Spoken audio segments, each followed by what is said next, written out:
बेहद की परम महाशांति। सभी व्यूअर्स को बेहद की परम महाशांति। हमारे इस चैनल पर सभी व्यूअर्स का स्वागत है। जो भी लोग इस चैनल पर पहली बार आए हैं उन्हें बता दें कि यहाँ हम अपने ही वेद शास्त्रों के अंदर पुराणों में वर्णित सार गर्भित प्रसंगों के माध्यम से ज्ञान को गहराई से समझने का प्रयास करते हैं। तो ये असल में ज्ञान चर्चा के लिए ही चैनल है, ताकि जिनकी भी ज्ञान में रुचि है वो इस चैनल से जुड़कर और ज्ञान को गहराई से समझने का जो हमारा प्रयास है, विश्व परिवर्तन के लिए ज्ञान को सभी लोगों तक पहुंचाना, इस प्रयास में अपना सहयोग दें। चैनल पर पहली बार आए हैं तो चैनल को सब्सक्राइब करें, ताकि इस तरह की ज्ञानवर्धक जानकारी आपको समय समय पर मिलती रहे।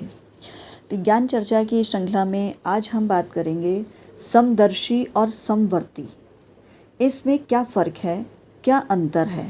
समदर्शी अर्थात समान दृष्टि रखने वाला, सबके प्रति समान दृष्टि रखने वाला, जबकि समवर्ती का अर्थ है कि सबके प्रति समान व्यवहार रखने वाला, समान बर्ताव करने वाला।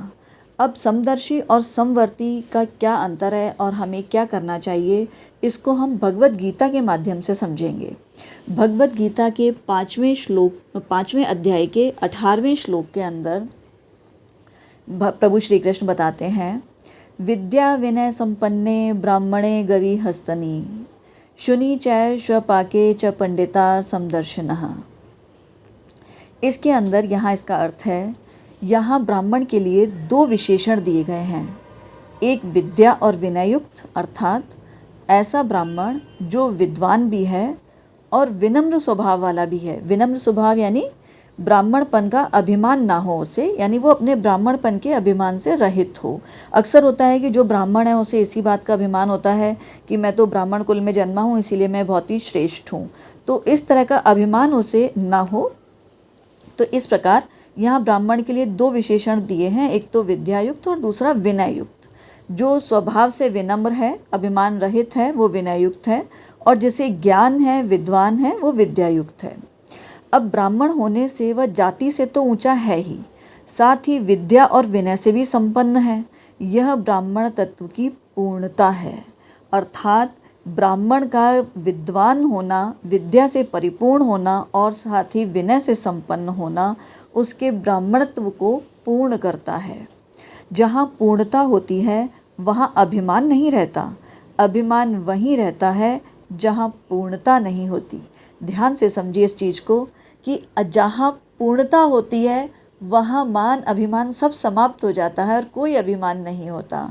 लेकिन जहाँ पूर्णता नहीं होती, इंसान कहीं ना कहीं अधूरा होता है, वहीं उसे अभिमान भी रहता है।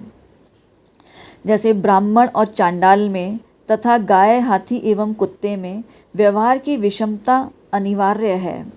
इनमें समान बर्ताव शास्त्र भी नहीं कहता और उचित भी नहीं और कर भी नहीं सकते। जैसे पूजन विद्या विनयुक्त ब्राह्मण का ही हो सकता है, न कि चांडाल का। दूध गाय का ही पिया जाता है, न कि कुतिया का। सवारी हाथी की ही हो सकती है, न कि कुत्ते की। इस प्रकार इन पांचों प्राणियों का उदाहरण देकर भगवान ये कह रहे हैं कि इनमें व्यवहार की समता संभव न होने पर भी तत्वतः सब में एक ही परमात्म तत्व परिपूर्ण है। महापुरुषों की दृष्टि उस परमात्म तत्व पर ही सदा सर्वदा रहती है, इसलिए उनकी दृष्टि कभी विषम नहीं होती। तो यहाँ ध्यान से समझिए कि 5 प्राणियों का उदाहरण देकर प्रभु श्री कृष्ण अर्जुन को क्या समझाने का प्रयास कर रहे हैं कि इनके साथ अलग अलग व्यवहार करना आवश्यक भी है, लेकिन इसका अर्थ ये नहीं है कि इनके प्रति दृष्टि भी अलग अलग हो जाए।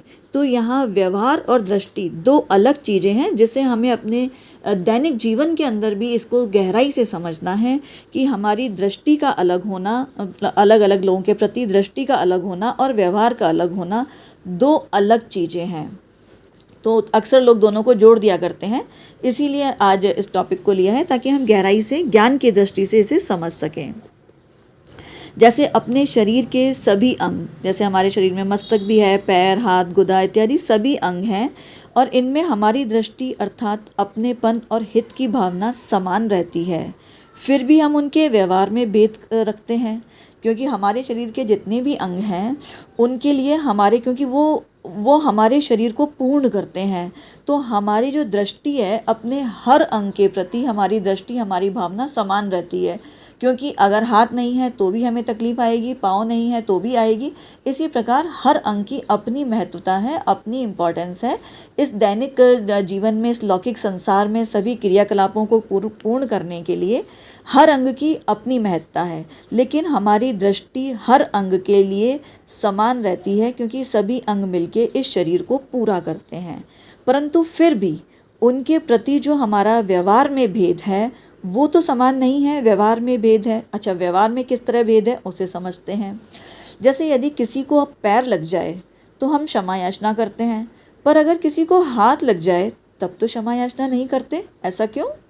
ठीक इसी तरीके से अगर हम किसी को प्रणाम करते हैं तो वो हम मस्तक झुकाकर दोनों हाथ जोड़ कर करते हैं।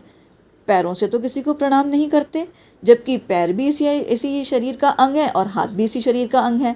लेकिन दोनों के साथ उनके प्रयोग में, उनके व्यवहार के अंदर फ़र्क है। ठीक इसी प्रकार से गुदा से हाथ लगने पर हाथ धोते हैं, लेकिन हाथ से अगर हाथ लग जाए तब तो हम हाथ नहीं धोते। इतना ही नहीं, एक हाथ की ही उंगलियों में भी व्यवहार में भेद रहता है। जैसे हम सभी जानते हैं कि हमारे हाथ के अंदर 5 उंगलियों में एक अंगूठा है, 4 उंगलियां हैं। अब अगर किसी को तर्जनी उंगली दिखाते हैं तो वो किसी को दोष निकालना या किसी के पर दोषारोपण करने के रूप में माना जाता है, उस रूप में उसका उपयोग होता है। जबकि वहीं अगर हम किसी को अंगूठा दिखाते हैं तो उसका अर्थ किसी को गुड लक देना, ओके कहना या सब ठीक है, उस अर्थ में लिया जाता है। जबकि एक ही हाथ में अंगूठा भी है और तर्जनी उंगली भी है, लेकिन दोनों के प्रयोग में और व्यवहार में कितना बड़ा भेद है। एक अच्छे रूप में देखा जाता है और एक नकारात्मक रूप में लिया जाता है। इस प्रकार शरीर के भिन्न भिन्न अंगों के व्यवहार में तो भेद होता है, पर आत्मीयता में भेद नहीं होता। यहाँ समझने लायक चीज़ यही है कि आत्मीयता में किसी प्रकार का कोई भेद नहीं होता। इसी प्रकार मान लीजिए अंगूठे को चोट लगेगी तो भी हम उसका उपचार करेंगे, और उंगली में चोट लगेगी तो भी हम उसका उपचार उसी प्रकार करेंगे। इसी प्रकार शरीर के किसी भी पीड़ित अंग की उपेक्षा नहीं होती। व्यवहार में भेद होने पर भी उस शरीर के अंगों की पीड़ा को मिटाने में हम समानता का व्यवहार करते हैं। शरीर के सभी अंगों के सुख दुख में हमारा एक ही भाव रहता है, एक ही प्रयास रहता है कि हम उस अंग की पीड़ा को जितना जल्दी हो सके उसे उपचार से, व्यवहार से, जिस प्रकार भी संभव हो, हम उसको जल्द से जल्द उस पीड़ा को दूर कर सकें। तो ये है हमारा समानता का व्यवहार। इसी प्रकार प्राणियों में खान पान, गुण, आचरण, जाति आदि का भेद होने से उनके साथ ज्ञानी महापुरुषों के व्यवहार में भी भेद होता है और होना भी चाहिए। परंतु उन सब प्राणियों में एक ही परमात्म तत्व परिपूर्ण होने के कारण महापुरुष की दृष्टि में भेद नहीं होता। तो यहाँ समझने लायक चीज़ है कि इस प्रकार प्राणियों के अलग अलग होने पर महापुरुष दृष्टि में तो उनके प्रति भेद नहीं करते, व्यवहार में भेद कर सकते हैं, लेकिन दृष्टि में भेद नहीं करते, क्योंकि उनकी दृष्टि हर प्रकार के प्राणी में एक ही परमात्म तत्व को देखती है। चाहे वो प्राणी अच्छा हो या बुरा हो, उसके कर्म अच्छे हों या बुरे हों, परंतु महापुरुषों की दृष्टि में कोई भेद नहीं होता। उन्हीं प्राणियों के प्रति महापुरुषों की आत्मीयता, प्रेम, हित, दया आदि के भाव में कभी कोई फर्क नहीं पड़ता। उन महापुरुषों के अंतःकरण में राग, द्वेष, ममता, आसक्ति, अभिमान, पक्षपात, विषमता आदि का सर्वथा अभाव होता है। अर्थात वो किसी भी प्राणी को राग, द्वेष और आसक्ति, अभिमान की दृष्टि से देखते ही नहीं हैं, क्योंकि ये उनके अंतःकरण में इस प्रकार के भाव ही नहीं होते कि वो किसी के प्रति पक्षपात करें या फिर किसी के प्रति उनकी ममता या आसक्ति हो। तो उनके अंदर इस प्रकार का कोई भी भाव मौजूद नहीं होता। जिस प्रकार अपने शरीर के किसी भी अंग का दुख दूर करने की चेष्टा स्वाभाविक होती है, ऐसे ही पता लगने पर किसी भी दूसरे प्राणी का दुख दूर करने की और उसे सुख पहुंचाने की चेष्टा भी महापुरुषों के द्वारा स्वाभाविक ही हो जाती है। इसके लिए उन्हें सोचना या समझना नहीं पड़ता, उनके कदम स्वतः ही उठ जाते हैं। यही कारण है कि भगवान ने महापुरुषों को समदर्शी कहा है, ना कि समवर्ती। अर्थात महापुरुष सभी को समान दृष्टि से देखते हैं, क्योंकि उन्हें हर प्राणी में एक ही परमात्म तत्व के दर्शन होते हैं। इसीलिए उनकी दृष्टि सभी के लिए समान होती है, चाहे व्यवहार समान हो या ना हो, क्योंकि व्यवहार तो परिस्थिति देश काल के उसके ऊपर निर्भर करता है कि परिस्थितिवश अलग अलग व्यवहार तो किया जा सकता है, परंतु दृष्टि उनकी हमेशा समान रहती है। इसी बारे में श्री शंकराचार्य जी महाराज कहते हैं, भावाद्वैतम सदा कुर्यात् क्रियाद्वैतम न कुत्रचित्। भाव में सदा अद्वैत होना चाहिए, क्रिया व्यवहार में कहीं नहीं। इस अर्थात हमारी क्रिया में, हमारे कर्मों में, हमारे व्यवहार में तो फ़र्क हो सकता है, लेकिन हमारे भाव में कभी भी दोगलापन नहीं होना चाहिए। भाव सदैव अद्वैत होना चाहिए, द्वैत नहीं होना चाहिए। तो ये आज हमने जाना कि भगवत गीता के माध्यम से समदर्शी और समवर्ती का अर्थ क्या है। अगले वीडियो के अंदर हम समता और ममता, क्योंकि अभी इसमें जैसे हमने जाना कि किस प्रकार से समान व्यवहार करना है लेकिन ममता और आसक्ति से रहित रहना है, तो अगले वीडियो के अंदर हम समता और ममता का अर्थ भगवत गीता के माध्यम से जानेंगे। तो इसी प्रकार की ज्ञानवर्धक जानकारी के लिए हमारे चैनल से जुड़े रहें, और अगर वीडियो आपको अच्छा लगा हो तो वीडियो को लाइक करें और शेयर करें, ताकि इस प्रकार की ज्ञानवर्धक जानकारी को हम ज़्यादा से ज़्यादा लोगों तक पहुंचा सकें। क्योंकि वर्तमान में जो भी हमारे देश काल में परिस्थितियां चल रही हैं, वहां ज्ञान ही एकमात्र विकल्प है, ताकि सभी लोगों में आपसी राग द्वेष को छोड़कर सभी प्रेमपूर्ण व्यवहार करके और फिर एक हो सकें, और हम एक अच्छे भारत की, या हम ये कहें कि जो कभी राम राज्य का सपना था प्रभु श्री राम के ज़माने में, या फिर प्रभु श्री कृष्ण का सपना था, तो वही धर्मयुग की स्थापना के अंदर विश्व परिवर्तन करके हम भी अपना सहयोग दे सकें। तो इसीलिए इस वीडियो को ज़्यादा से ज़्यादा लोगों से शेयर कीजिए।